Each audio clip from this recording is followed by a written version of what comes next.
반갑습니다. 오늘은 행위와 존재, 보네포의 행위와 존재 제3부의 앞부분, 아담 안에 있는 인간, 아담 안에 있는 존재, 이 부분을 우리가 보도록 하겠습니다. 제가 제가 이 강독할 때마다 늘 그렇게 하는데, 제가 다룰 부분이 전체 책 중에서 어떤 부분에 있고 지금까지 어떤 내용을 해왔는지를 꼭 한 번씩 훑고 갑니다. 왜냐하면 이게 흐름이 끊어지면 이게 연결이 잘 안 되고 무슨 얘기인지 모를 수도 있고, 또 아마 여러분들이 아마 지금 올해 이게 보네포 강독은 처음이죠. 예, 아마 작년에 하다가 이제 중간에 끊어지고 다시 시작하는 건데, 아무래도 기억을 좀 새롭게 할 필요도 있을 것 같고, 한번 보도록 하겠습니다. 그래서 본문으로 들어가기 전에 거기 제가 여기까지 책의 흐름이라고 이제 요약을 좀 해봤는데요. 그 부분을 한번 읽어보도록 하겠습니다. 보네포는 이 책의 제1부 철학의 자율적 현존재 이해에서 인식론의 문제를 인문적으로 기술한 행위와 존재의 문제를 다뤘습니다. 뭐 좀 길죠. 쉽게 말해서 인식론 문제를 다루는데 일부는 이제 철학을 다룬 거예요.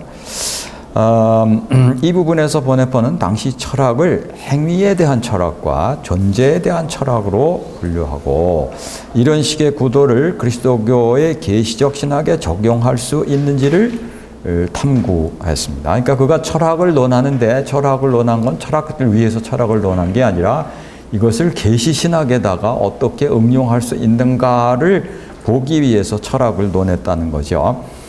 그 부분에서 그는 칸트와 관념론 철학을 이제 초월론적 시도라고 이제 말하면서 행위의 철학으로 하고, 그리고 헤겔과 후설과 쉘러와 하이데거의 철학을 존재론적 시도, 존재의 철학으로 분류하면서 이 문제를 고찰합니다.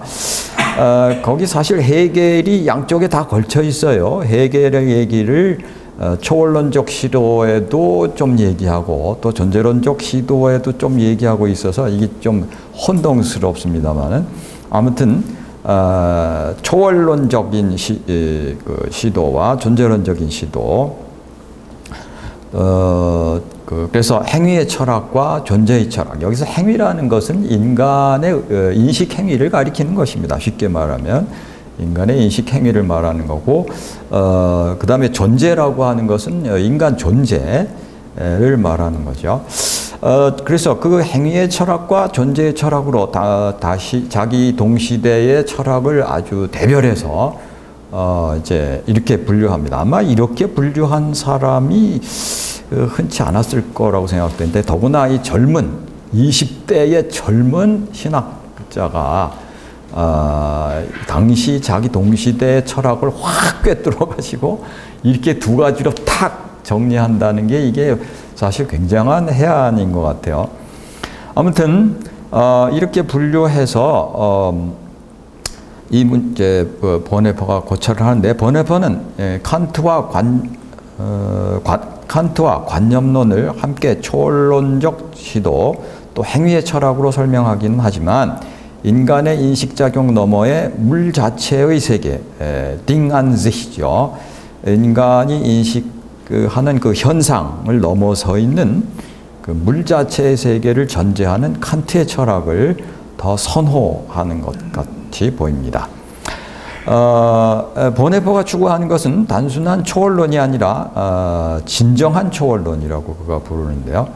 그가 칸트를 선호하는 이유는 철학 사조들 중에서 그나마 이것이 인간 이성의 한계를 인정하는 입장이기 때문에 아마도 보네포가 헤겔보다는 칸트를 더 선호하는 것 같이 여겨집니다. 물론 칸트도 신학자의 입장에서 볼 때는 넘어서야 할 철학이라고 보이긴 하지만, 그나마 인간의 인식 혹은 이성의 한계를 칸트는 인정하고 있다는 점, 이걸 이제 보네포는 중요하게 보는 것 같아요. 이것은 그가 이미 칼 바르트적인 칼 바르트의 영향을 받았죠. 여러분이 아마 쌍토론 콘무니오 성도의 교제를 공부하신 분들은 그걸 확인하실 수 있었을 텐데, 쌍토론 콘무니오는 그의 박사 학위 논문이라면 이제 이 행위와 존재는 교수 자격 논문이죠. 이미 그 쌍토론 콘무니오에서 그는 바르트의 영향을 받고 있다는 걸 이제 보여주고 있는데요. 바르트에게서 직접 배우진 않았어요. 그는 베를린 대학에 있었고 바르트의 제자가 아니었습니다. 그러나 사실은 문헌을 통해서 바르트의 영향을 받았죠. 바르트의 영향을 받아서 인간이 스스로 하나님을 알 수 없다는, 그래서 계시가 필요하다는 그런 계시신학적 입장을 가지고 있기 때문입니다. 그래서 인간의 이성만으로는 하나님을 알 수 없다는 거죠. 하나님의 특별한 계시가 있어야만 우리가 하나님을 알 수 있다는 건데, 그래서 적어도 인간의 이성의 능력의 한계를 인정해야 이제 계시를 인정하게 되는 거니까. 근데 칸트는 이제 그런 한계를 인정했다는 거죠. 물론 칸트 자신은 하나님에 대한 인식은 불가능하다고 보았으며, 그러나 계시신학도 인정하지 않았습니다. 칸트가 인간의 이성 한계를 인정하긴 했지만 그거를 계시신학으로 가져가서 계시를 통해 하나님을 안다 그런 식으로는 가지 않았습니다. 칸트는 한 사람의 철학자였고 신학자는 아니었고 계시라는 방편에 의해서 그 문제를 해결하려고 하지 않았죠. 여러분도 아시겠지만 칸트는 하나님은 우리의 인식의 대상이라고 생각하지 않죠. 그렇다고 해서 하나님을 부정하지도 않습니다. 신을 부정하지는 않는데, 소위 말하는 칸트가 신을 인정하는 방식은 인간이 도덕적인 삶을 살고 있고 살아야 하고 도덕적인 삶이 가능한 건데, 도덕적인 삶이 가능하려면 그 이전에 무엇이 먼저 있어야 하는가. 그래서 거기에 이제 그 세 가지 조건들 중에 하나가 이제 하나님의 존재죠. 그래서 실천 이성의 요청에 의해서 신을 인정한다. 그렇게 이제 얘기하죠. 그래서 칸트는 하나님에 대해서 하나님의 존재를 이성으로 알 수는 없다. 인식할 수는 없지만 실천 이성, 도덕적인 필요성 때문에 신을 인정하고 인정해야만 한다는 거죠. 아무튼 그러나 어쨌든 보네퍼는 인간 이성의 한계를 인정하면서 계시신학적으로 가려는 거고요. 칸트는 계시신학적으로 가진 않았죠. 다만 인간 이성의 한계 안에서 어떻게 종교를 얘기할 수 있는가. 그래서 도덕 종교를 얘기한 거죠. 아무튼 보네퍼는 여기서 인식하는 주체 행위를 중요시하는 철학의 흐름을 분석하고 있습니다.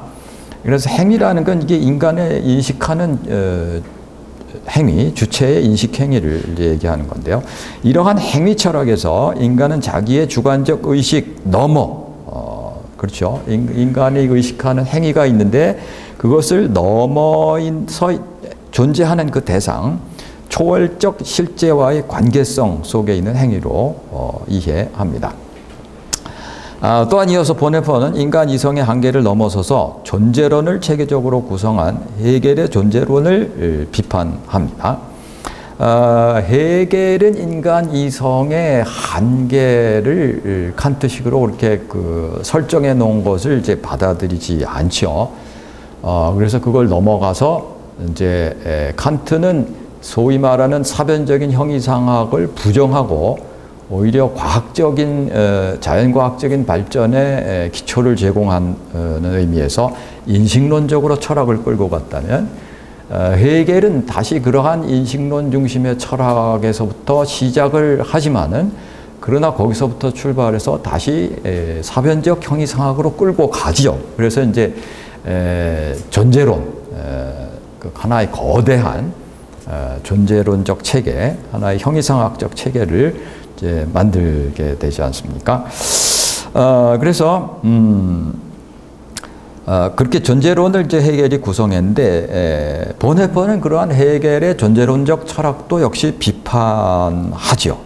또한 그는 인간 주체의 인식적 행위의 구성적 성격을 넘어서 현상학적인, 거기 현상학적 현상학이라기보다는 현상학적인 환원을 통해 대상의 본질 직관을 추구하는 후설 이후의 현상학적 철학을 존재론적 시도라고 함께 묶어서 이해합니다.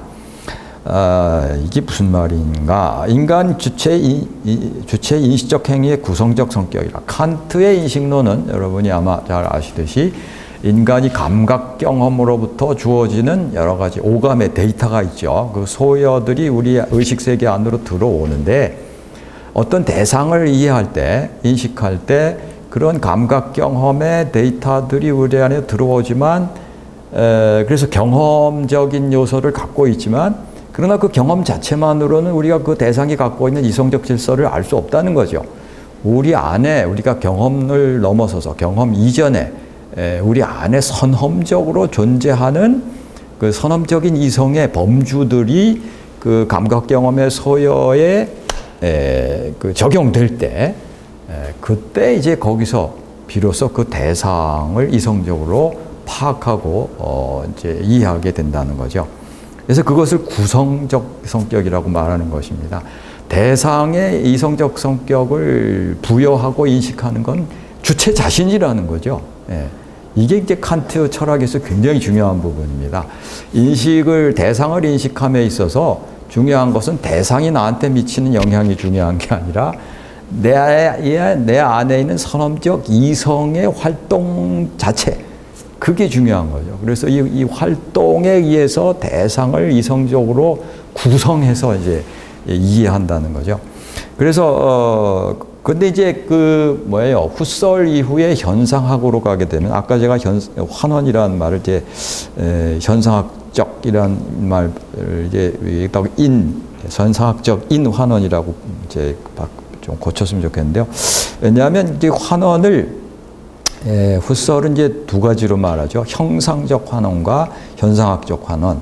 그래서 말하는데, 전에 다 설명 들으셨을 테니까 더 이상 자세하게는 안 하겠습니다만. 아무튼, 그래서 우리 인간의 의식세계가 갖고 있는, 의식세계에 들어오는 대상으로부터 주어지는 현상을 통해서 그것이 실제로 존재하느냐 아니냐 하는 것은 괄호 안에 묶어두고 우리의 의식세계 안에 주어진 현상을 직관함으로써 그 어떤 대상을 이제 본질적으로 이해하려는 거죠. 이를테면 여기 사과가 있다. 사과가 빨간색이냐 파란색이냐. 빨간 사과도 있고 파란 사과도 있죠. 그러니까 빨가냐 파라냐 뭐 노라냐 이런 것은 사과의 그 본질하고는 상관이 없는 거죠. 그러니까 우리가 자유롭게 상상을 해볼 때 사과라는 것을 생각할 때 빨간색, 파란색 뭐 이런 건 본질이 아닌 거예요, 그렇죠? 근데 가만히 생각해 보면 아무리 빨갛든 사과든 노랗든 파랗든 노랗든 간에 사과도 어떤 익스텐션, 연장을 가지는 존재로서 공간 속에 있는 거는 이거는 예외가 없죠. 어떤 예외도 없죠. 말을 하면 이런 식으로 환원 과정, 이걸 형상적 환원이라고 하죠. 이런 식으로 환원하면서 우리의 자유로운 상상을 통해서 그 어떤 사물에 대해서 본질적으로 직관하려는 것이 이게 이제 후설식의 간단히 말하면 환원인데요. 그 이후에 이제 셸러 같은 사람은 이런 식의 현상학을 사회, 문화, 종교적인 영역까지 이제 적용해서 상호 주관적인 환원으로 확대하려 하였고, 하이데거는 보다 분명하게 이 세계의 존재들과의 관계 속에 존재하는 현 존재, 다사인, being there 로서 인간을 탐구하려고 하였습니다. 그래서 하이데거는 보다 더 분명하게 그 존재, 현 존재로서 인간을 탐구하려고 한 거죠. 이 사람들의 철학을 다 묶어서 이제 존재론적 철학이라고 보죠. 그런데 보네포가 보기에는 이러한 존재론적인 철학도 결국은 인간의 이성적 사고의 한계 안에 폐쇄되어 있는 사상이고 그것으로서 참되게 하나님을 인식할 수는 없다는 결론에 도달하게 됩니다.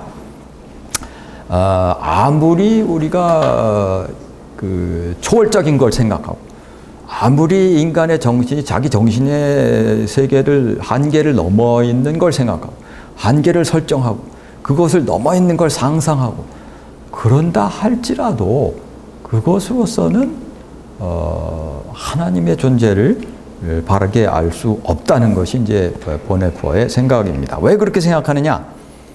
그 이제 그 다음에 나오는데요. 보네포는 탁월한 통찰로서 당시 철학의 흐름을 행위 철학과 존재 철학으로 일별합니다. 그러나 한 사람의 신학자인 보네포가 이러한 철학적 논의를 통해서 말하려고 하는 것은 행위 철학이든 존재 철학이든 그 자체로서 하나님을 인식하는 건 불가능하다는 것입니다. 왜냐하면 인간은 타락한 존재로서 cor curvum in se이기 때문입니다.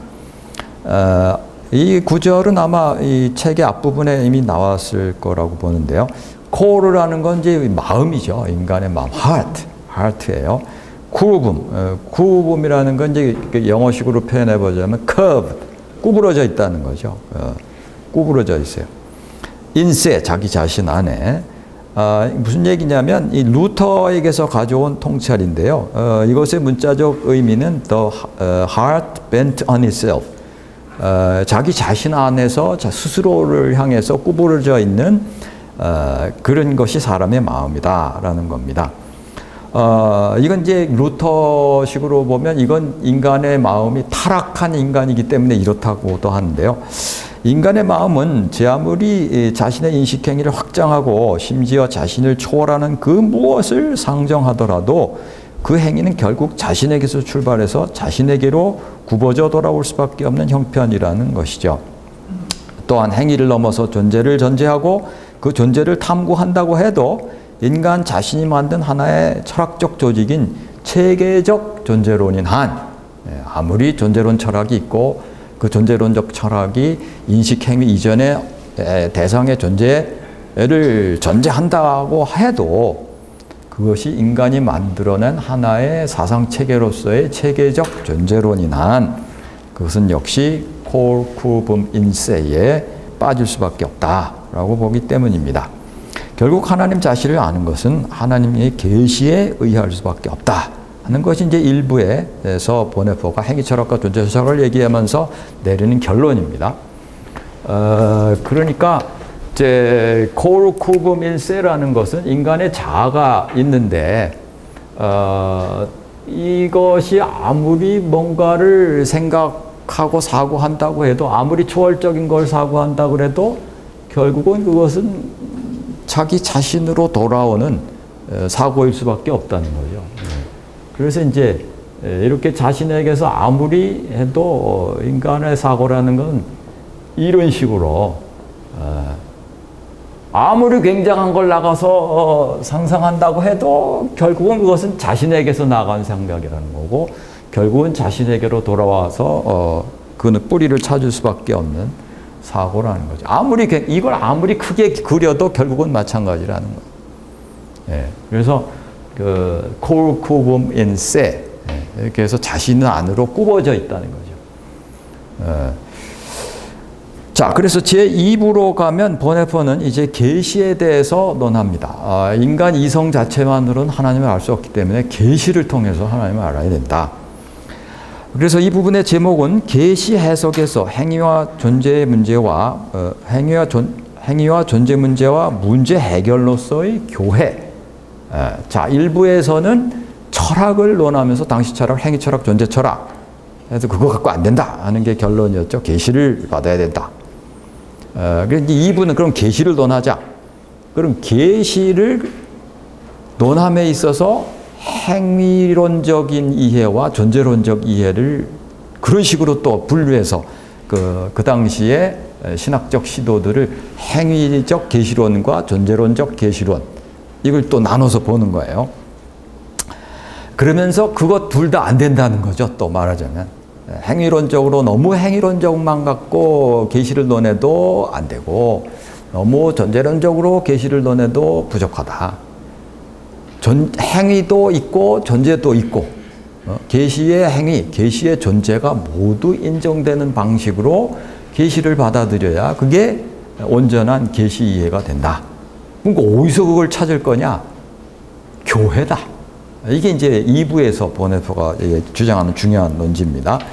보네포는 앞에서 당대의 철학을 행위 철학과 존재 철학으로 분석하고 그건 모두가 하나님 인식의 부적절함을 지적하면서 계시 신학의 필요성을 주장했습니다. 이제 그는 본격적으로 계시 신학을 논하는데 여기서 그는 다시 행위와 존재라는 구도를 하나님의 계시 해석에 적용합니다. 그가 보기에 계시 신학의 흐름을 이 두 가지 구도로 이해할 수 있다는 것이죠.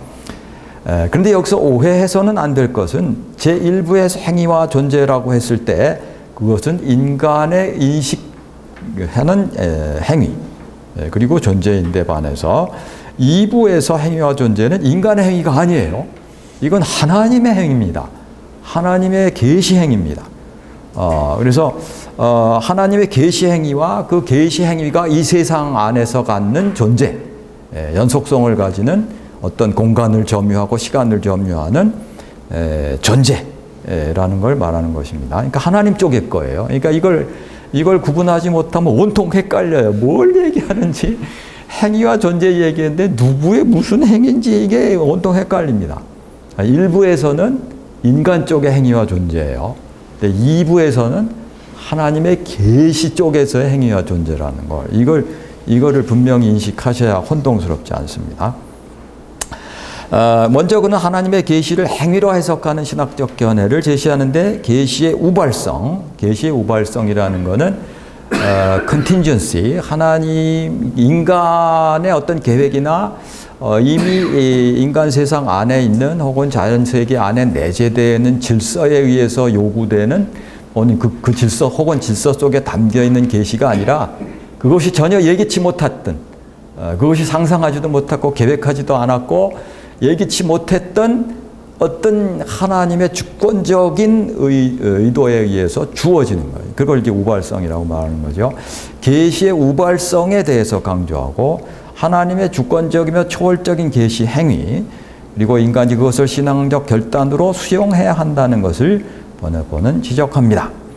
거기 이제 제가 각주 1번을 써놨는데 각주를 보시면요. 보네포는 여기서 계시를 수용하는 인간의 신앙 행위를 actus reflexus와 이걸 이제 반성적 행위라고 번역해놨는데 actus directus라고 부릅니다.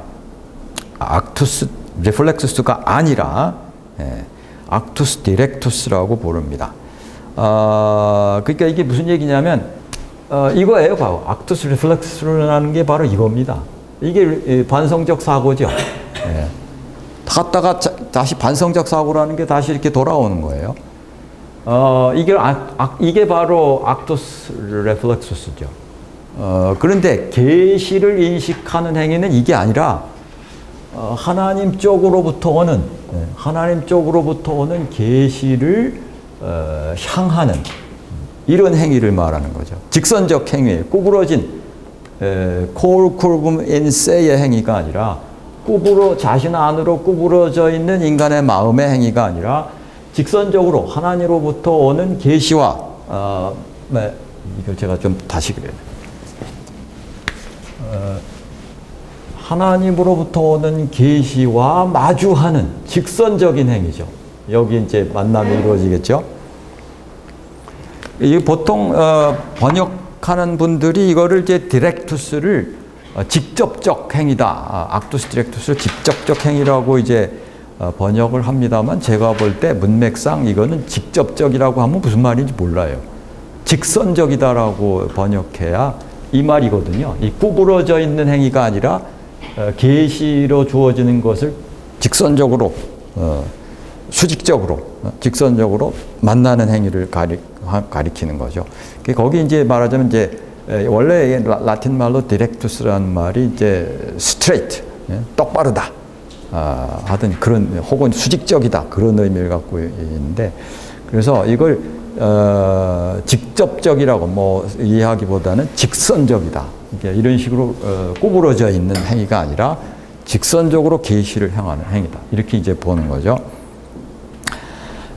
그래서 여기서 이제 보네포가 얘기한 actus directus를 흔히 직접적 행위라고 번역하는데 그 맥락상 직선적 행위라고 하는 게 더 적절할 것 같으로 보입니다.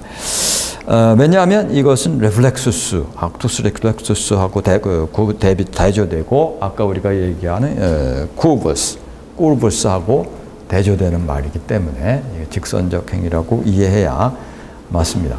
그래서 보네퍼는 이게 바로 신앙이라는 거죠. 하나님의 계시가 주어질 때 그것을 계시 행위를 향한 응답, 신앙, 이게 신앙이죠. 그래서 이것을 이제 피데스 디렉타, 직선적인 신앙이다, 그렇게 이제 부릅니다. 그래서 이게 이제 그 신앙인데 보네퍼는 그런데 신학, 이 신앙을 이성적인 차원에서 이해하려고 노력하는 신학은 또다시 악투스 리플렉수스라고 이해합니다. 왜냐하면 이것을 전제하고 그것을 그 바탕으로 해서 그것을 다시 이성적으로 이해하려는 것은 다시 이런 차원을 가진다는 거죠. 그래서 신학은 악투스 리플렉수스라고 다시 얘기합니다. 그러나 근본적으로 이 계시에서 거기에 응답하는 신앙은 악투스 디렉투스라는 거죠. 다시 본문으로 돌아가면 여기서 그는 초기 칼바르트의 초기 계시 신학의 영향을 크게 받고 있는데요. 그러나 보네퍼는 바르트가 너무나도 하나님의 초월적 계시 행위만을 강조한 나머지 계시의 존재적 측면을 경시하였다고 비판하기에 이릅니다. 물론 바르트 신학도 요 초기 다 로마서 2장, 로마서 2판과 같은 극단적인 변증법적 시기의 바르트의 영향을 이제 보네퍼가 받았다고 볼 수 있는데, 그러나 그 이후에 바르트의 신학이 바뀌죠. 그러면서 바르트도 그 계시를 행위로만 보지 않고 이제 세상 안에 분명한 어떤 시공간을 가지는, 이제 후로 가면 이제 바르트도 분명히 성육신을 인정하고, 그리고 이제 신앙과 계시에 의한 것이지만 신앙 유비지만 하여튼 유비를 인정한 그런 식으로 가죠. 그래서 바르트의 신학이 그 뒤로 가면 이런 비판이 이제 맞질 않아요. 근데 이 보네퍼가 이해하고 있는 요 당시의 바르트는 이제 그렇다는 거죠. 그래서 그는 초기 바르트의 계시 신학의 영향을 받았는데 너무나도 초월적 계시 행위만을 바르트가 강조한 나머지 계시의 존재적 측면을 경시했다고 비판하는데, 그러면서 계시를 존재로 해석하는 다른 견해들을 제시합니다. 계시를 이렇게 교리로 이해하든지 심리적 체험으로 이해하든지 제도로 이해하는 다른 견해들이죠. 보네퍼는 이러한 계시 이해들이 하나님의 계시가 우리 외부로부터 초월적으로 우리에게 오는 하나님의 행위임을 제대로 해석하지 못하고 있음을 지적합니다. 그러니까 이제 존재적 계시 이해, 이런 것들이 이런 식으로만 이해하면 우발적으로 초월적으로 바깥으로부터 우리에게 오는, 위에서부터 우리에게로 오는 그런 계시의 성격을 제대로 이해하지 못한다. 그러니까 너무 행위적으로 계시만 이해하면 계시가 구체적으로 우리 인간 세계 안에 들어와서 어떤 존재와 시공간을 가져야 그게 계시지, 초기 바르트처럼 탄젠트식으로 슥 지나가는 그런 식으로는 이제 부족하다는 거죠. 그러면서 또 존재론적 계시 이해도 너무 존재론식으로만 얘기하면 이런 행위적 계시를 포착하지 못한다는 거죠. 결국 그는 계시는 하나님의 초월적 행위인 동시에 이 세상 안에서 구체적 시간감과 연속성을 가지는 것으로 보아야 함을 주장합니다. 그리하여 보네퍼는 교회를 대답으로 내놓습니다. 교회야말로 이 세상에 있는 하나님의 계시의 행위인 동시에 존재라고 주장합니다. 왜냐하면 교회는 그리스도의 몸으로서 공동체로서 존재하는 그리스도, 이게 아주 이 책에서 보네퍼가 아주 중요하게 얘기하는 핵심 구절이죠. 공동체로서 존재하는 그리스도이기 때문이다. 이건 이제 바울 신학에서 나오는 교회를 그리스도의 몸으로 생각하잖아요. 그거에 이제 맞닿아 있다고 생각할 수 있는데요. 그러니까 교회가 그리스도의 몸으로서, 근데 죽은 몸이 아니죠. 살아있는 몸이고 그 안에서 그리스도가 움직이시고 약동하시는 그런 교회죠. 그래서 교회 자체가 공동체로서 존재하는 그리스도이기 때문입니다. 여기서 인간은 바로 그리스도 안에 있는 인간이 되고 공동체 안에 있는 인간, 즉 기독교적인 현존재, 크리스천적인 의미에서 다사인이죠. 다사인. 하나님과의 관계 속에 또 다른 형제자매들과의 관계 속에 있는 다사인이죠. 이 논문에서 보네포는 인식, 특히 신학적 인식은 고정적인 주객도식, 주체와 객체라는 계몽주의적인 혹은 관념론적인 이런 주객도식의 틀 안에서 일어나는 것이 아니라 하나님의 계시 행위와 존재의 일치인 교회 공동체 안에 참여함으로써 이루어진다고 말하고 있습니다. 교회는 교회 안에서 하나님의 계시 행위가 일어나고 있는 거죠. 그러니까 계시 행위인 동시에 교회라는 것은 어디 뭐 추상적으로 슬쩍 지나가는 게 아니라 이 세상 안에 구체적인 시간과 공간과 공간 속의 연속성을 가지고 존재할 수밖에 없는 게 이제 교회죠. 그래서 교회야말로 계시의 행위적 측면과 존재적 측면을 모두 얘기할 수 있는 해답이다라고 이제 보네포는 주장하는 것입니다. 자, 우리가 다룰 것이 이제 3부인데요. 3부에서 보네포는 이제 하나님의 계시 행위인 동시에 존재이기도 한 교회의 빛에서 인간은 어떤 존재인가를 탐구합니다. 왜 인간을 얘기하느냐? 지금 이 논문, 이 책 자체가 다루고 있는 게 인식론이잖아요. 근데 신학적 인식론인데 인식론을 얘기한다는 것은 곧 인간을 논하는 것이기도 하죠. 무슨 얘기냐? 우리가 사물을 어떻게 이해하느냐, 어떻게 사물을 인식하느냐, 또 어떻게 인식한다고 하는 것이 올바른 것이냐 라고 하는 얘기는 인간이 어떻게 사물을 인식하는 건가를 들여다보는 건데 그건 결국 인간이 자신의 이성적인 인식 행위를 들여다보는 거죠. 그러니까 그것은 다른 말로 하면 인간이 스스로 자기를 이해하는 것이기도 합니다. 그건 인간 이해이기도 한 거죠. 그러니까 인식론은 동시에 인간의 자기 이해이기도 합니다.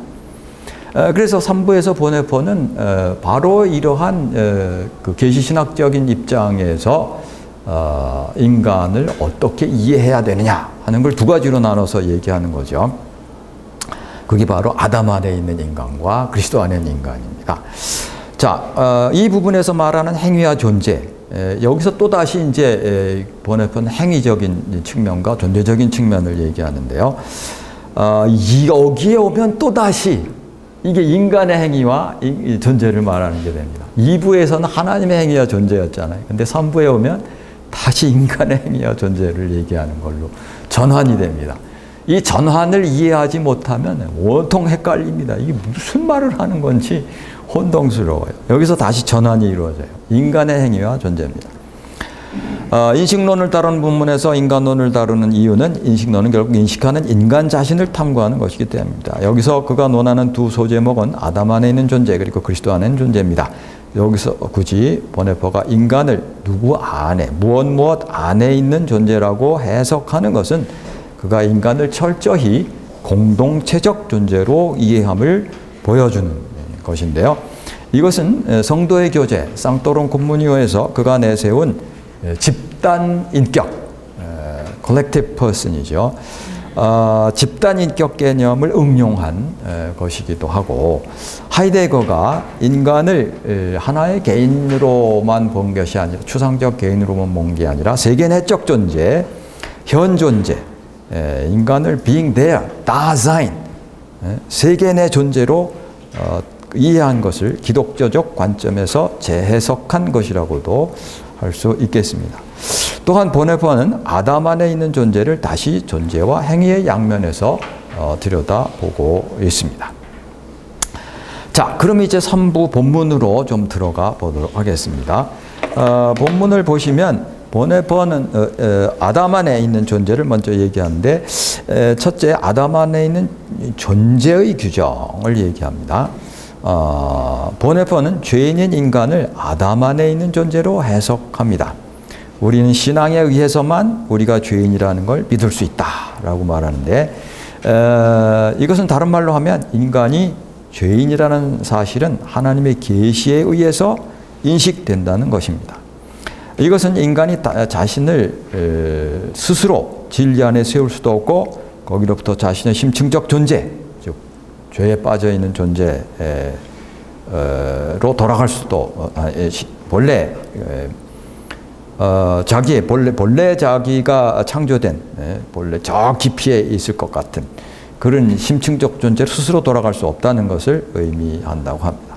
만일 인간에게 그런 능력이 있다면 죄인은 본래적인 피조물이 스스로 되는 것이고 죄인으로서의 존재적인 어떻게 이제 V라는 말을 쓰는데요. 피조물로서의 현 존재가 기초된다고 말할 수 있게 된다는 거죠. 무슨 얘기냐면 만약 스스로 인간이 자기 자신을 제대로 이해할 수 있다고 말한다면 인간이 하나님이 창조하신 본래의 인간을 스스로 알 수 있다는 것이고 그렇게 하면 인간이 죄성을 우회해서 인간이 죄성을 무시하거나 우회하고 그걸 안다고 말하는 것이 되고 그렇게 되면 인간이 자신의 존재가 어떻게 구성되어 있는가를 스스로 아는 것이고 인간 자신의 실제적인 현 존재를 아는 것이 아니라는 얘기죠. 인간 자신의 그 실질적인 현 존재는 역시 계시를 통해서만 알 수 있는 건데 그럴 때 이제 자신이 죄인임을 깨닫게 되는 거고 자신이 아담 안에 있는 존재라는 걸 깨닫게 된다는 것이기도 합니다. 물론 또한 그리스도 안에 있는 존재가 되고 그 죄가 용서되었고 자기가 그리스도 안에 새로운 존재로서 이제 발견되는 것이기도 하죠. 보네포는 만일 그렇게 된다면 인간이 전체로서 죄인임이 부정되고 인간 자신의 의지인 제2의 원인의 교리가 살아나며 반펠라기우스, 세미펠라지안적인 이해를 피할 수 없게 된다고 봅니다. 그래서 인간 스스로 자신의 본질적 존재, 자신의 그 본래 창조된 모습으로서의 인간을 이해할 수 있다고 하면 자신이 죄인이라는 걸 부정하게 된다는 건데 그리고 이제 보네포는 여기서 나중에도 다시 말씀드리겠습니다만 의지를 굉장히 중요하게 생각합니다. 보네포의 사상에서 보네포가 한 일종의 이제 볼룬타리스트, 주의주의자라고도 할 수 있는데요. 이성을 무시하는 건 아니지만 이성과 함께 의지를 굉장히 강조해요. 이건 그의 스승 제벨크의 영향이기도 한데요. 그러면서 너무 그 인간 자신의 의지가 스스로 그렇게 본래적인 대로 돌아갈 수 있다고 말한다면 이거는 이제 펠라지안적인 아니면 적어도 세미 펠라지안적인 것이 된다는 거죠. 여기 제2 원인이라고 했는데요. 우리가 보통 인과관계를 얘기할 때 이게 결과라고 하면 그것의 원인이 되는 게 뭐가 있겠죠. 이것이 또 무엇인가의 원인에 의해서 이게 이제 약이 됐을 거고, 이것은 또 무엇인가의 원인에 의해서 이 결과가 나왔겠죠. 이것은 또 무엇인가가 원인이 돼서 이것이 결과로 나왔겠죠. 근데 이건 너무 단순한 그림이긴 하죠. 실제로는 막 뭐 복잡하겠죠. 굉장히 많은 것들이 이제 작용하겠죠. 실제로는. 근데 단순화시키면 이렇게 그릴 수 있을 겁니다. 피조물들 사이의 인과관계를 추적해서 이렇게 결과, 원인 혹은 원인, 결과로 추적할 수 있는 이러한 인과관계 속에서 원인들, 요 원인이라고 할 수 있는 것들, 요거를 제2 원인이라고 합니다. 제2 원인, secondary cause, 제2 원인이라고 해요. 제1 원인은 그럼 뭐냐? 제1 원인은 사실은 하나님이 모든 만물을 섭리하시면서 보이지 않는 손길이지만 하나님이 이 모든 사건이 일어나는 것에 관여하고 계시다는 거죠. 근데 이건 보이지 않아요. 추적할 수 없어요. 추적할 수 없고 보이지 않습니다. 이것을 제1원인이라고 합니다. 제1원인. 이건 토마스 아퀴나스가 이제 제1원인, 제2원인 하면서 얘기한 것이기도 한데 아무튼 제1원인은 추적이 안 돼요. 보이지 않습니다. 그렇지만 있다는 거죠. 이 모든 과정 속에 하나님이 작용하고 있다. 근데 이게 아니라 피조물 사이에서 인과관계를 추적할 수 있는 그런 인과관계 속에서 원인들을 제2원인이라고 하는 거예요. 말을 어렵게 해서 그렇지 여기서 말하는 것은 인간 자신의 의지를 말하는 거예요. 인간 자신의 의지를 강조하는 걸 얘기하려는 거죠. 그러니까 반펠라기우스주의자들이 결국 그거 아니에요. 인간의 의지와 하나님의 은혜가 협력을 해가지고, 그러니까 인간의 의지를 굉장히 강조하는 거죠. 펠라기우스주의 쪽으로 확 넘어가가지고 인간의 의지에 의한 선행으로 우리가 무슨 구원에 이른다든지 뭐 이렇게까지는 안 하지만 적어도 하나님의 은혜와 인간의 의지가 함께 협력하는, 요게 이제 반펠라기우스인데, 이 반펠라기우스주의 얘기하는 것은 인간 자신의 의지를 강조하려는 거고, 인간 자신의 의지를 강조한다는 것은 죄를 너무 가볍게 본다는 얘기를 하려고 이제 보네포가 이렇게 얘기하는 거, 말을 너무 어렵게 해서 그런데, 간단하게 말하면 인간 편의 본질적인 의지의 가능성을 강조하는 걸 말하는 것입니다. 그런 맥락에서 보네포는 루터를 인용합니다. 우리의 실존의 전체성은 결코 우리 자신에 의해서 파악할 수 없다. 즉 인간임이 죄인임을 포함해서 올바르게 인간의 실존을 이해하는 것은 우리 스스로 알 수 없다는 것. 왜냐하면 우리 실존의 전체성은 오직 하나님의 말씀에 의해서만 확증되며 하나님의 말씀은 신앙을 요구하기 때문이라는 것입니다. 이것은 오직 계시에 대한 신앙만이 이해할 수 있는 인식이라고 보네포는 주장합니다. 그래서 계시가 올 때 우리가 죄인이라는 걸 알게 되고 죄라고 하는 것과 더불어서 인간을 이해할 때만 올바르게 인간 실존을 이해한다는 것이죠. 보네포에 의하면 아담 안에 있다. 요 섹션의 제목이 아담 안에 있는 존재잖아요. 아담 안에 있다는 것은 바로 인간이 죄인이요, 따라서 비진리, 진리를 제대로 알지 못하는 비진리 안에 있다는 것, 즉 자기 자신 안에 있는 의지, 즉 자신의 본질이 죄 가운데서 구부러져 있다. 즉 콜쿠붐 엔세라는 것을 의미한다고 봅니다. 여기서 이제 보네포는 인간의 본질을 의지와 주로 연결해서 보고 있어요. 아까 제가 그래서 주의주의라는 얘기 이제 말씀드렸는데, 하나님을 떠난 죄인인 인간의 마음은 지성과 의지 포함해서 자기중심적으로 구부러져 있는 상태를 벗어나지 못한다는 것이죠. 바로 이렇게 자기중심, 자기 안에서 자기중심적으로 구부러져 있는 인간의 마음. 각주를 보시면요, 각주 2번. 여기서 보네포는 인간의 본질의 핵심을 의지로 보고 있는 듯 합니다. 보네포는 지성 혹은 이성을 결코 가볍게 보지 않지만 인간의 중심적 존재는 역시 의지라고 보는 것 같습니다. 그런 의미에서 그는 볼룬타리스트죠. 이것은 그의 스승이었던 제베르크의 영향이라고도 할 수 있겠습니다. 다시 본문으로 가서 인간은 하나님뿐 아니라 다른 사람들과의 교제로부터도 자신을 소외시켜서 단지 홀로 비진리 안에 서게 된다고 말합니다. 그래서 함께 공동체적으로가 아니라 추상적 개인으로 이제 생각하는 거죠. 이런 인간은 홀로 있기에 세상은 그의 세상이 되고 이웃은 하나의 인격이 아니라 사물. 이건 이제 인격주의 철학의 영향이 여기 보이죠. 성도의 교제에서 이게 이제 잔뜩 드러나고 있는데, 그의 세상이 되고 이웃은 인격이 아니라 사물의 속에, 세계 속으로 다우가 아니라 이트가 되는 거죠. 뚜가 아니라 S가 되는 거죠. 사물의 세계 속으로 침전되고 하나님은 한낱 종교적 대상이 되어버린다는 것입니다. 그리고 인간은 스스로 자기 자신의 창조주와 주, 즉 자신의 소유자가 된다고 보네포는 지적합니다.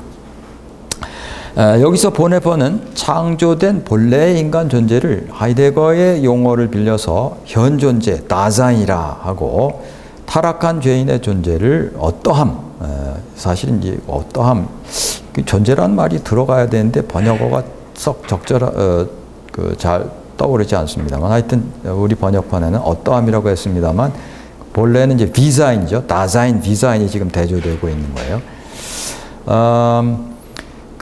여기서 이제 보네포가 디자인이라는 용어를 써요. 이게 도대체 뭘 의미하는지 근데 설명을 잘 안 해요. 친절하지 않죠. 이건 뭐 사람들에게 일반 독자들을 위한 책이 아니라 자신의 이제 교수 자격 논문이다 보니까 아마 그런 것 같기도 한데요. 보네포가 죄인의 존재를 왜 비자인이라고 하는지 명백한 설명은 없는 것 같은데 저 나름대로 설명해 보자면 아마도 다자인이 하나님에 의하여 거기에 주어진 존재, 하나님과 타자들과의 관계 속에 있는 존재, 그러한 세계 내 존재 자체를 중요시하는 개념이라면 비자인, 요런 식의 다자인에는 이제 보네퍼 나름의 이해죠. 하이데거가 다자인을 얘기한 거는 이제 하나님 관계 이런 거 아니고 그냥 세계 내 존재지만 말이죠. 그런 보네퍼는 신학자로서 이렇게 생각하는 거죠. 그런 다자인 개념과 대조해서 비자인은 그런 관계들보다는 자기중심적으로 어떻게, 비라는 건 how죠. 어떻게 살아가느냐, 얼마나 돈을 벌고 얼마나 권력을 차지하고 얼마나 명예를 얻고 얼마나 많은 일을 하고 얼마나 업적을 남기고 하는 등등의 얼마나 어떻게 이런 쪽에 관심 가지고 거기에 빠져 있어서 본래적 자기 자신을 발견하지 못하고 있는 그런 존재죠. 비신앙적 존재요, 비본래적인 존재를 가리키려는 것으로 이해됩니다. 보네퍼가 이 비자인이라는 용어를 어디서부터 갖고 왔는지 그거는 불분명한 것 같습니다. 근데 제가 이 영문판 번역을 보니까 그 영문판 편집자들이 그런 줄을 붙여놨는데 아마도 불트만에서 온 것 같다. 뭐 그렇게 이제 얘기를 한 걸 봤는데 어쨌든 그 3번 각줄 보시면 이 책의 뒷부분으로 가서 이 제3부의 이 섹션 그리스도 안에 있는 존재에 관한 부분에 가면 그리스도 안에서 자아가 죽고 순수하게 그리스도를 지향하는 과정 속에서 현 존재와 어떠함이 다시 제자리를 찾게 된다고 합니다. 그때 현존은 어떻게 의한 억압으로부터 구원받는다고 말합니다. 그리고 거꾸로 어떻게 또한 하나님에 의해서 세워진 현존 속에서 발견된다고 말합니다. 우리가 아무리 참된 신앙 안에서 계시 신앙과 더불어 하나님의 은혜로 참된 다자인을 발견하게 된다 하더라도 결국 그 다자인적인 신앙적 존재도 세상에서 어떤 방식으로든 살아야 되잖아요. 그렇죠? 그렇죠? 그러나 그런 어떻게 살 것인가에 매여 있지 않지만 근데 계시와 신앙과 은혜가 없는 인간은 그런 어떻게 비자인에만 파묻혀 있고 거기에 매여 있는데 계시와 신앙과 은혜 안으로 들어가면 그 비자인의 속박에서 풀려나게 된다는 거죠. 하나님 안에 있는 존재, 그리스도 안에 있는 존재, 그리고 이웃을 이웃과의 사랑의 관계 안에 있는 존재로서 이제 자기를 파악하는데, 그러나 이 사람도 결국은 어떤 방식으로든 어떻게 면과 함께 살아갈 수밖에 없긴 하죠. 그러나 이전과는 이제 그 차원이 다르죠.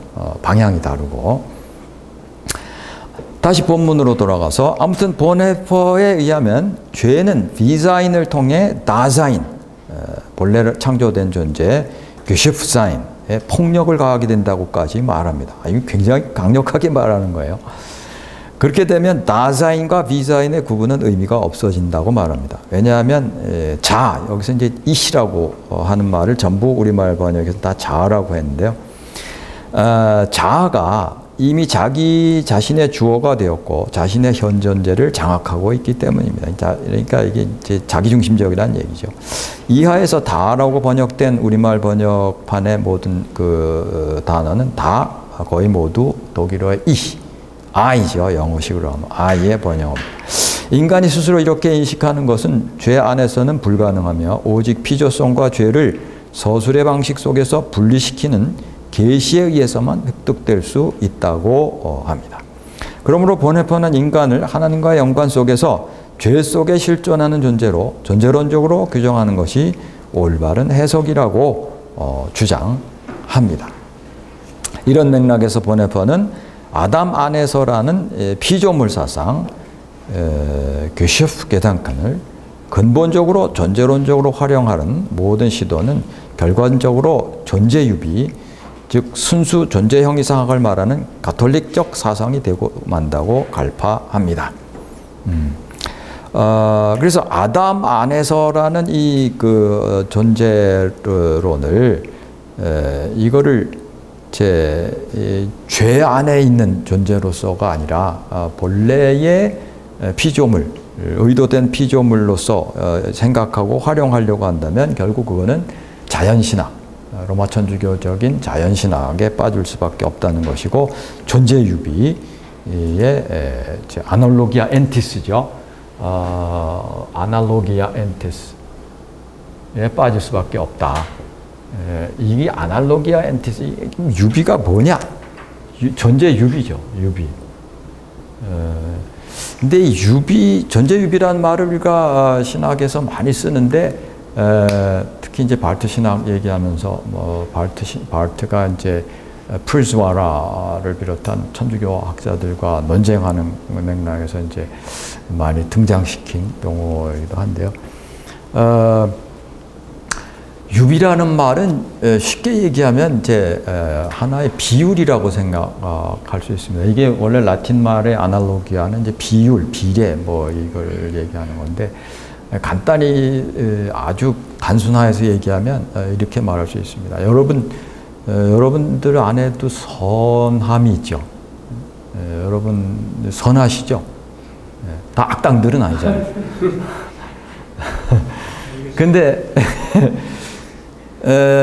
이분도 선하고 이분도 선하고 저분도 선하신데, 근데 이제 주변 사람들이 볼 때 그 선함의 정도가 좀 차이가 있을 수가 있죠. 그렇죠? 선함의 비율이 좀 다르게 들어있는 것 같아요. 그렇죠? 사람들을 보면 이 사람과 저 사람이 선함은 다 갖고 있는데 선함을 갖고 있는 비율이 좀씩 다르다는 것 같다는 거예요. 자, 그러니까 우리들 사이에 존재의 유비가 있다는 거예요. 그런데 문제는 하나님의 존재와 인간의 존재 사이에도 그런 유비가 있냐는 거예요. 즉 말하자면 인간에게 선함이 있는데 하나님 선하잖아요. 하나님 선하지 않은 거 아니죠. 하나님도 선하죠. 자, 근데 그 하나님의 선함과 인간의 선함 사이에도 유비가 있다고 할 수 있냐 하는 거죠. 유비가 있다면 무슨 얘기가 되냐면, 인간 안에 있는 선함을 들춰내서 그거를 가장 완전한 상태로 생각하면 그게 하나님인 거죠. 네. 그렇잖아요. 인간 안에 있는 선함을 들춰내갖고 그걸 가장 완전한 상태로 생각하면 그게 하나님의 선함 아니겠어요? 이건 무슨 얘기냐면, 인간 안에 있는 것으로부터 시작해서 거기로부터 유추해서 신을 이해하는 것이고, 이게 말하자면 자연신학이죠. 인간의 자신의 이성으로 계시와 은혜가 없이 인간 자신의 능력으로 인간 자신으로부터 출발해서 신을 이해하려는, 이게 이제 자연신학이고, 그것의 기초가 되는 게 존재유비인데, 발트는 이제 여기에 대해서 철저하게 이제 반대했던 거죠. 반대했던 것이고, 보네포도 그런 영향을 이제 받아들인 것이고요. 그래서 여기서 이제 그런 존재유비적인 사상을 비판하고 있습니다. 그래서 순수 존재형이상학을 말하는 카톨릭 사상을 이제 비판하면서 이걸 이제 반대합니다. 계속해서 그는 죄 가운데 있는 인간의 사고와 철학함은 그 사고가 계시에 의해서 그리스도의 역사적 교회 속으로 편입되지 않는 한 독단적이 될 수밖에 없다고 주장합니다. 그래서 인간이 죄 가운데 있기 때문에 그 계시, 하나님의 계시 안으로, 또 계시가 약동하고 있는 교회 안으로 들어와야 자신의 독단을 벗어나서 자신을 죄인으로 발견하면서 계시를 이제 받아들이게 된다는 것. 사고나 철학함이 스스로 크리시스, 이제 비판이죠.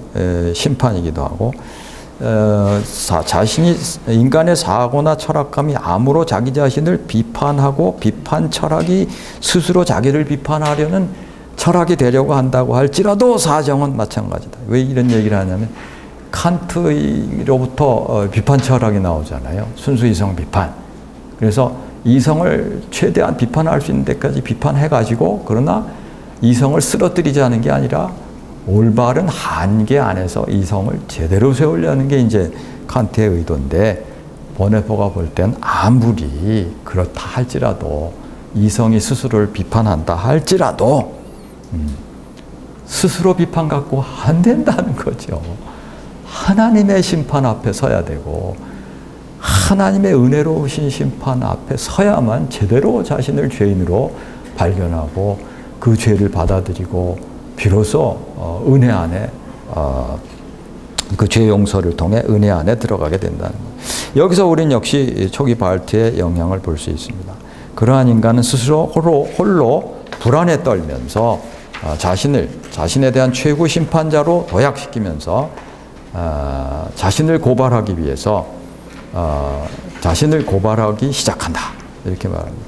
그러니까 이제 보네포가 우리가 이미 봤지만 이미 창조와 타락 여러분 공부하실 때 양심을 비판적으로 얘기한 거 이미 보셨죠?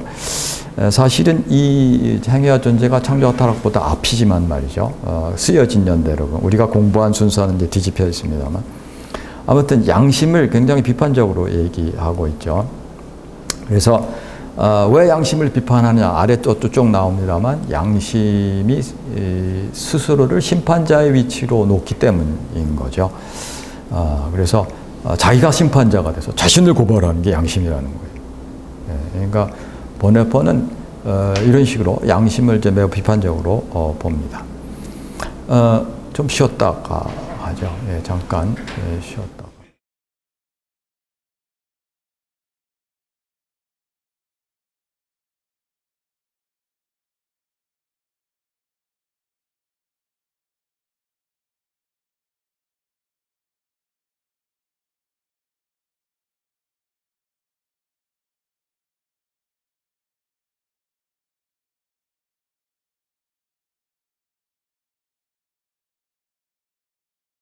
이기 때문이죠. 아담 안에 있는 인간은 하루하루의 삶이 하나님 없이 이웃도 없이 자기를 추구하는 삶이요 지속적인 타락인 동시에 죄책 그 자체라고 보는 것입니다.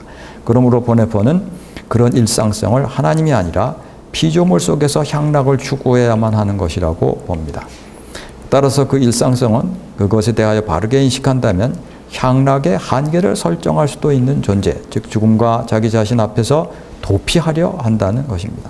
그러나 보네포는 이러한 도피는 소망이 없는 것이기 때문에 왜냐하면 인간은 오늘은 아닐지라도 죽음 속에서 그리스도의 심판대 앞에 서야 되기 때문인데 아담 안에 있는 일상성은 절망적인 것이라고 지적합니다. 그리고 이 도피가 격렬해지면 해질수록 그리고 인간이 이 절망을 의식하지 못하면 못할수록 아담에 있는 일상성은 더욱 절망적인 것이 된다고 합니다. 그래서 자신을 제대로 알지 못하는 피상성 홀로 있음을 은폐한다고 합니다. 결국 피상성은 나름대로 삶을 지향하지만 그 피상성의 근거와 끝은 죄책 속에 있는 죽음이라는 것이죠. 보네포는 양심이 이 절망과 홀로 있음을 의식하게 되는 것이라고 보면서 양심이 이를 통해 이러한 의식을 극복하려 한다고 양심을 다시 비판적으로 평가합니다. 그도 그럴 것이 홀로 있음은 본래적인 의미로 파악되지 않고 오히려 홀로 남겨져 있다는 일반적 의식만이 나타난다는 것이죠. 그러나 이러한 의식은 인간이 다시 자기 자신 위에 서게 됨으로써 양심에 의해 곧 제거된다고 간파합니다. 보네포는 양심 속에서는 세상의 권세와 율법과 죽음이 인간에게 엄습해오고 인간에게 불안감을 조성해 준다고 합니다. 그리고 여기서 삶으로부터 자기 자신에 대한 불안이 생겨난다고 합니다. 왜냐하면 양심은 미래를 알지 못하고 그 불안을 제어할 수도 없기 때문이라는 것이죠. 그렇지만 이러한 불안 속에는 여전히 자기 자신으로부터 벗어날 수 없는 것, 즉 자기 자신 곁에 머물러 있으려는 자아의 마지막 고집이 있다고 보네포는 지적합니다. 양심 속에서 죽음은 분명히 자아의 지평 속으로 들어온다. 그러나 단지 양심을 통해 극복될 수 있는 존재자와 사건으로 나타난다는 것입니다.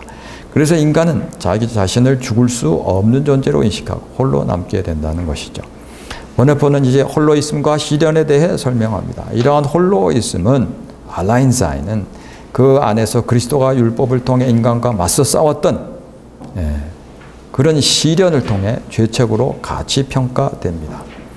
여기서는 이전의 모든 것이 진지한 것이 된다고 합니다. 그리고 여기서 인간은 양심이 그에게 열어준 자신의 마지막 도피에 집착하게 된다고 합니다.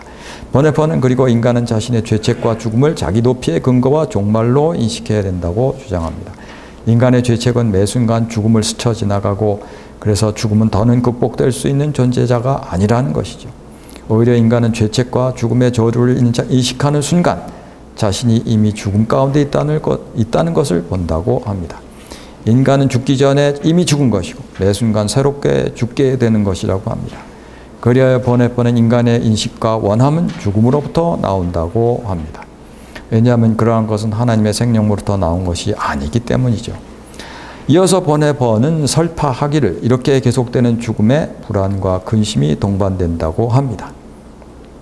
죄책과 죽음 그리고 세상은 인간을 압박하고 그에게 세상을 협소하게 만들어준다고 하면서 협소함, 불안, 근심은 어원이 비슷한 말들이라고 지적합니다. 이제 인간은 홀로 있지 않고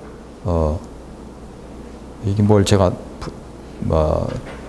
미스프린트가 났네요.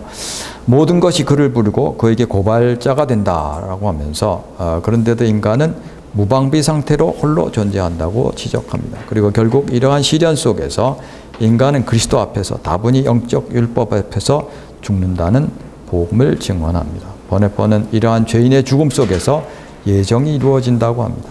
곧 어떤 사람은 영원한 죽음에 다른 사람은 영원한 생명에 이르게 된다는 것이죠. 시련 그 자체는 아담 안에 있는 인간에게 속하 있으며 인간을 죽음에 이르게 한다고 합니다. 그래서 시련은 늘 새롭게 그 자체로서 영원한 죽음의 공포를 불러일으킨다고 하죠. 시련 속에서 죄와 죄책 그리고 율법이 십자가와 부활을 어둡게 만들고 따라서 궁극적인 것으로 받아들여지기를 원한다는 것이죠. 그런데 그리스도가 시련당하는 자들에게 은혜와 신앙 가운데서 다가오시는지는 항상 유동적이다. 우리 뜻대로 된 게 아니라는 거죠. 따라서 시련은 결코 신앙을 향해 나아가는 변증법적인 통과점으로 간주될 수 없다고 합니다. 시련을 경험한다고 해서 반드시 신앙을 가지라는 법이 없죠. 보네퍼는 시련은 오히려 항상 죄인들의 현실적인 종말이고 죽음이라고 파악합니다. 그래서 죽음이 생명이 된다는 것은 공동체에 대한 하나님의 자유로운 선물이라고 합니다. 또한 공동체 안에 존재하는 사람들에게도, 즉 신앙하며 그곳에 존재하는 사람들에게도 선물이 된다고 합니다. 하나님은 인간을 자기 죄에 대한 인식에서 죽게 내버려 둘 수도 있다. 그리고 하나님은 인간을 이러한 죽음을 통해 공동체 안으로 인도할 수도 있다라고 보네퍼는 지적합니다. 그때 하나님께서는 인간들의 시선, 이때 이 시선은 순수한 직선적 행위, actus directus의 순수한 지향성, 이게 이제 현상학에서 온 말인데요. intentionality죠. 그 인간들의 시선을 그들의 자신으로부터 십자가에 달리시고 부활하신 그리스도께로 돌리실 수 있다. 그리스도는 죽음에 이르게 하는 시련의 극복 그 자체이시다. 그래서 인간이 행위적 측면에서, 존재적 측면에서도 죄 가운데 있다. 그것을 이제 아담 안에 있는 존재라고 표현했고, 그 아담 안에 있는 존재가 그리스도 안에서 십자가에서 죽고, 그리스도 안에서 다시 그리스도 안에 있는 존재로서 살아가게 될 때 그게 참된 기독교적인 현존재가 된다 하는 것이 이제 이 다음 섹션에서 그 얘기를 이어가는 것이 되겠습니다. 자, 여기까지 강의는 마치겠습니다. 감사합니다.